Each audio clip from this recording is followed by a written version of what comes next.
तर नारळी पौर्णिमेचा कोकणात सुद्धा मोठा उत्साह पाहायला मिळतोय। कोळी बांधव पारंपरिक वेशभूषा करत ढोल ताशांच्या गजरात मिरवणूक काढतात आणि समुद्राला नारळ अर्पण करतात। पावसाळ्यात खवळलेल्या समुद्राला शांत होण्याची विनंती करतात। अनेक पिढ्यांपासूनची ही परंपरा आहे। आढावा घेतलाय आमच्या प्रतिनिधींनी।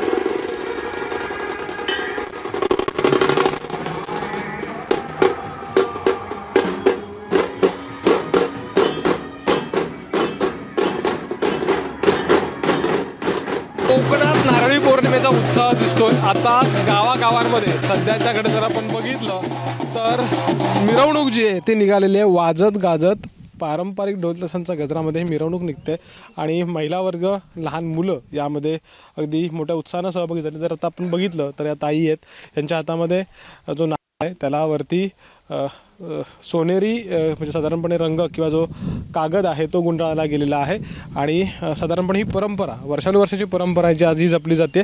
माझ्यासोबत गावातले काही बुजुर्ग आहेत, त्यांच्याशी बोलणार आहे।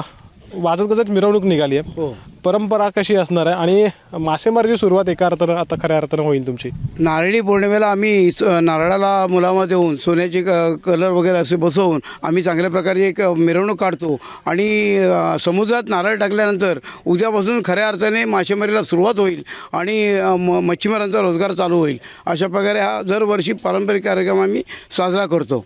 बरोबर आहे। तर साधारणपणे हा नारळ जो आहे तो समुद्राला किंवा खाडी म्हणजे कोकणातली ज्यानुसार भौगोलिक स्थिती असेल त्यानुसार त्या खाडीमध्ये किंवा समुद्रामध्ये नारळ अर्पण केला जाईल, मासेमारीला सुरुवात होईल।